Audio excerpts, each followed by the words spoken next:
And Amy, welcome to Mumbai and thank you for coming for this workshop. Thought we'd have Anant, as you know, edits the Review of Open Affairs with Economic and Political Weekly, our leading social science journal.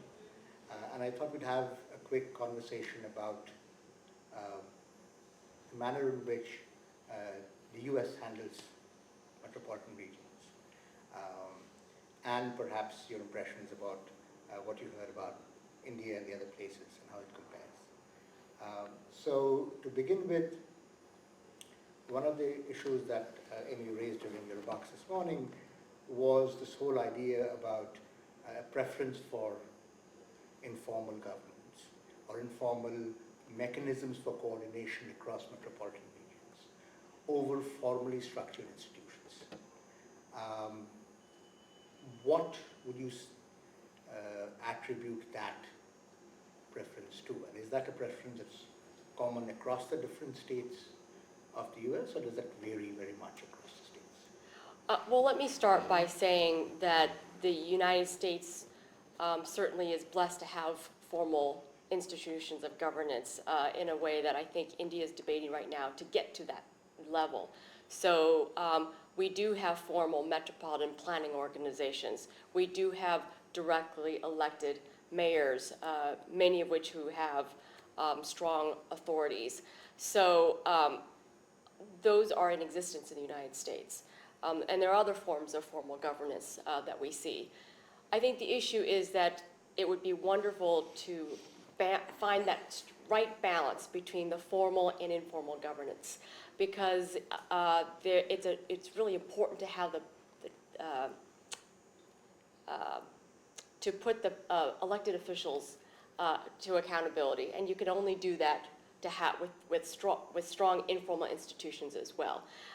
We may have strong directly elected mayors, but sometimes elected officials have their shortcomings. They may not have the elected public's interest in mind. They may have short-term horizons versus a long-term view of what's needed. And so what is really nice in the United States is that you have to have a group of regional civic business nonprofit institutions that also guide the agenda setting, push for stronger, more comprehensive strategic planning, so that the formal institutions who are there to help execute are really being held accountable to think in much more cross-cutting ways. So I think that balance between formal and informal is really important. The other issue is really about nimbleness. Oftentimes our formal institutions are not as adaptable. And I think the challenges that face our cities and metropolitan areas are quite dynamic. And so the need to have a mix of institutions to step in to solve problems, I think, is also really important in this environment. Myron, I understand you were in politics at one point. Yes. Yes. So how do you, from that perspective, how do you respond to something? Well, I think we do have a wide range. I mean, we have everything from very formal regional governments like Portland and the Twin Cities, where I'm from, which are powerful regional governments, to very informal structures. Every metropolitan area has to plan its highways together. But after that, there's an incredible variation. In the Northeast and Midwest in the United States, we have a proliferation of municipal units with land use planning powers. And they tend to devolve strong regional planning agencies, but not very strong land use planning entities. In the South and Southwest of the United States, our cities are elastic, and they tend to annex. So we tend to create functional regional governments more functional regional governments in the South and Southwest by annexation. In the Midwest and Northeast, by a second tier of government of some kind. So it varies a little bit, I'd say. The older and wealthier part of the United States, fragmented. We've had a very rich experience with special districts. We began to pioneer special districts in the 19th century, the fastest form of government growing in the United States. They do some things well. They tend to plan certain kinds of infrastructure well. They tend not to mediate the civic society very well. They tend not to be very democratic. They tend not to be very interested in representation or in issues like racial and social segregation, social issues of, they're not very good at that. They don't mediate those spaces very well, but they provide water and sewer very well. Little bit. You were referring to nimbleness, right? Which is sort of flexibility at the level of being able to take quick decisions about things, and then that comes about through a certain kind of consensus that is built involving businesses and governments, right? How does that work, translate or work? How do voters see that? Because if the consensus is built between businesses and the government, which has already been elected, and it has consequences for the people who live in the city in different wards, and the consequences can be quite differential, right? Certain districts could benefit, certain districts could lose in the process, especially given the context that city governments do not seem to be able to mediate certain kinds of spaces of particularly around questions of equity. How does this actually work out? What happens in these cities? Well, I think it's very interesting. Someone said today, we need to have directly elected mayors. We need to have CEOs of our cities like we have a CEO of a company. What's interesting, at least in the United States, is just as you were saying, the mayors actually don't control every aspect of their city. They may run most aspects of public services, but they don't control the water sewer districts, which may be a regional body.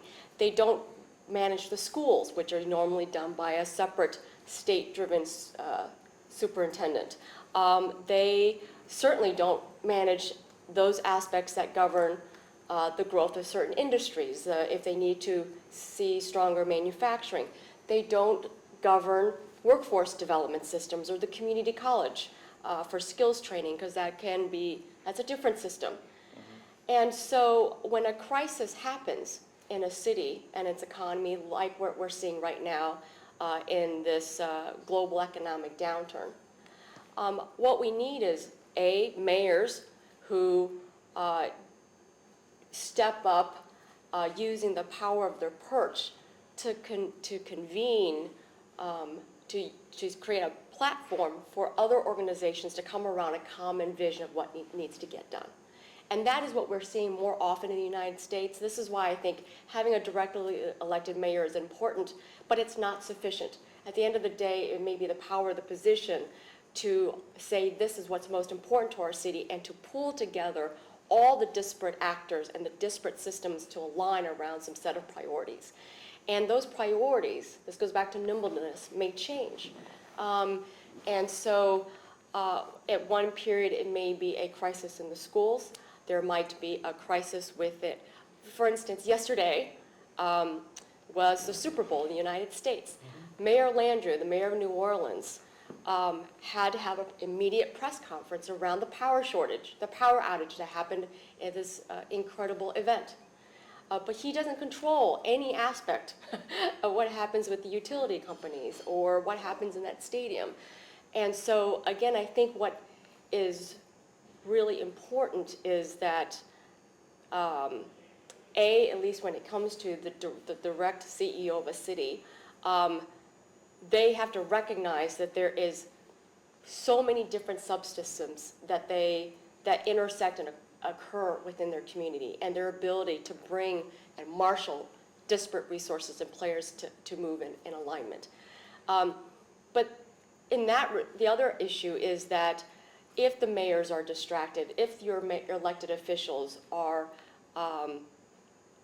facing political problems, what is wonderful about the nimbleness is other organizations or institutions in the United States or in these cities step up into the vacuum.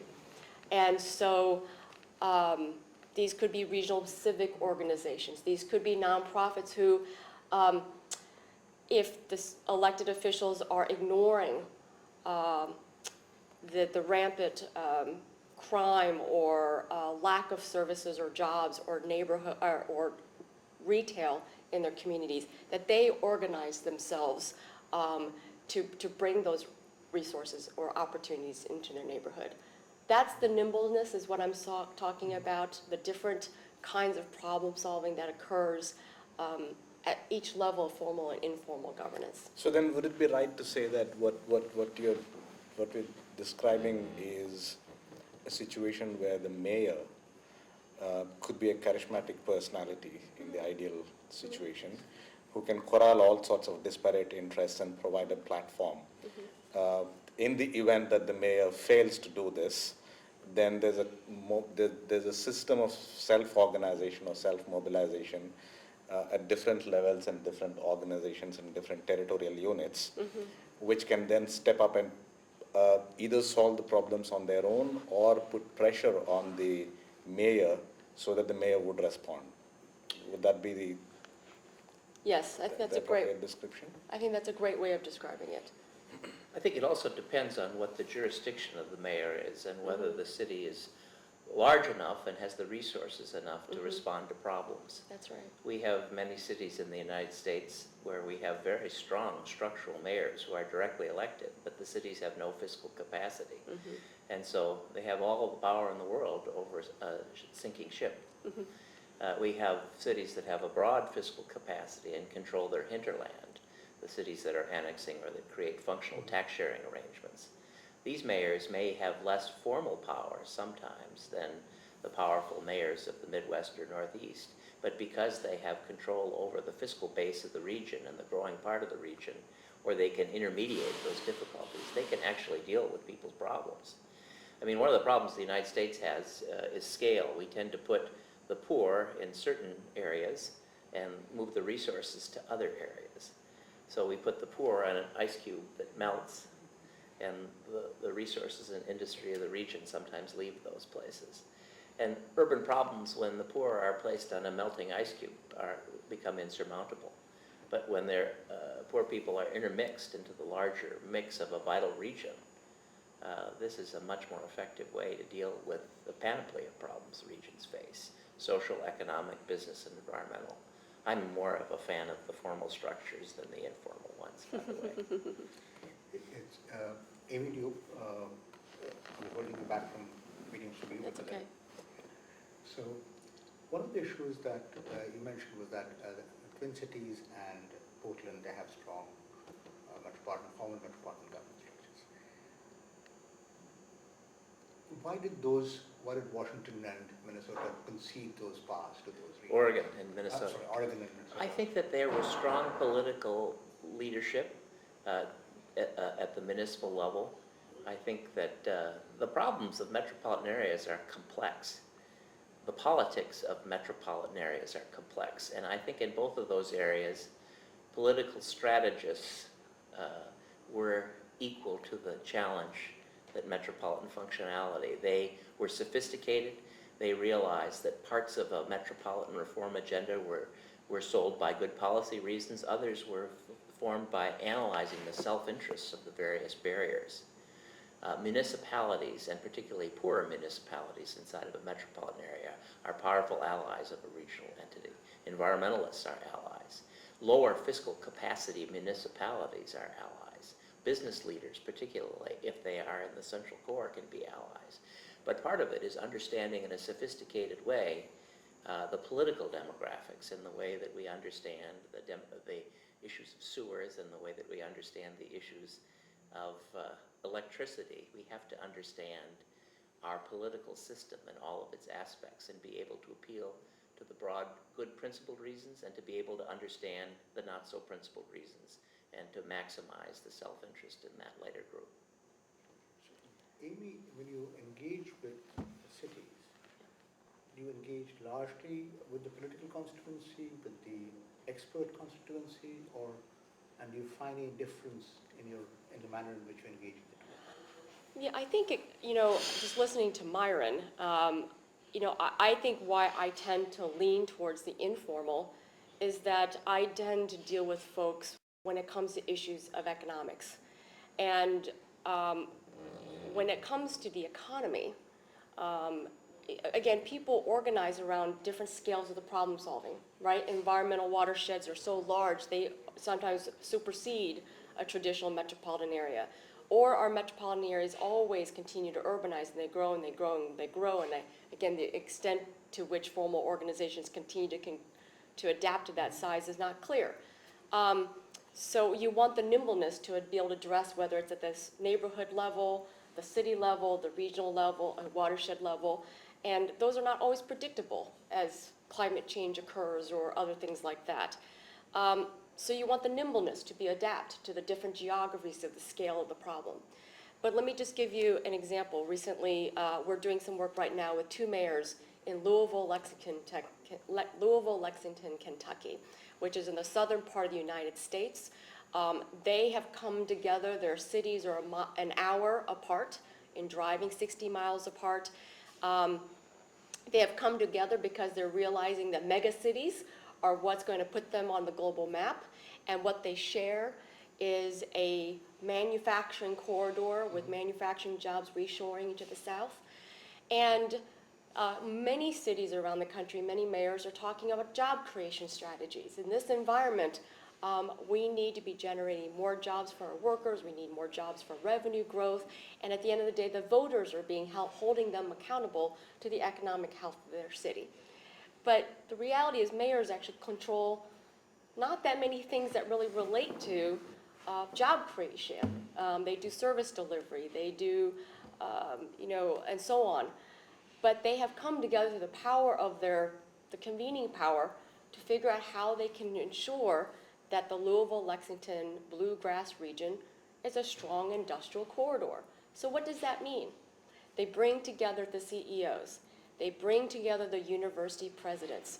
They bring together the community colleges and the small and mid-sized suppliers. And they ask, how do we generate the kinds of engineers that are needed to support a high-value production, which is a problem in that region?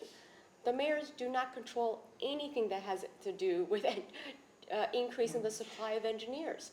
But by thinking through the problem, being the leaders of problem solving, they are working with their state to fill this gap. The same thing in terms of providing the right vocational education for grade schoolers and high schoolers to get them prepared for advanced technical needs within these productions. How to think, but they can control some of the land, not all, to support a growing production economy. So I guess this is what I'm saying is that the matters that are so important to our metropolitan areas transcend the normal, traditional funding streams that come into City Hall, if you will. And it's more important to be able to collaborate, to work together, to problem solve at the regional scale, no matter what the opportunities are that are presented to you.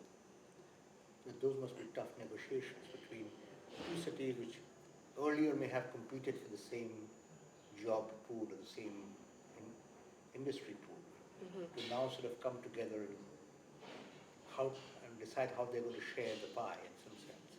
Those must be fairly contentious negotiations between the mayor of Louisville and the mayor of Lexington. But it could be, but it's, and these are two cities that have enormous college sports rivalries and things like that, very cultural differences. But I think what they see is by coming together, they're actually increasing the pie. Not about dividing the pie, they're actually making the pie bigger. They know there's enormous competition, global competition for being the hub of advanced manufacturing, not just only in the United States, not only between the adjacent states next to them, but across the global stage. They need to make sure that their region provides the climate that will nurture those industries, and that will include land, it includes the skills and the workforce, and it includes the innovation capacity and resources, usually coming out of universities, R&D and others, that the industry can access. All those things are really important to create the climate for growth. And so I think it's very exciting that these two mayors have come together to think through the complexity of how they can grow their economies in mutually beneficial ways. Just take this a little further. This is a question to both of you. Yep.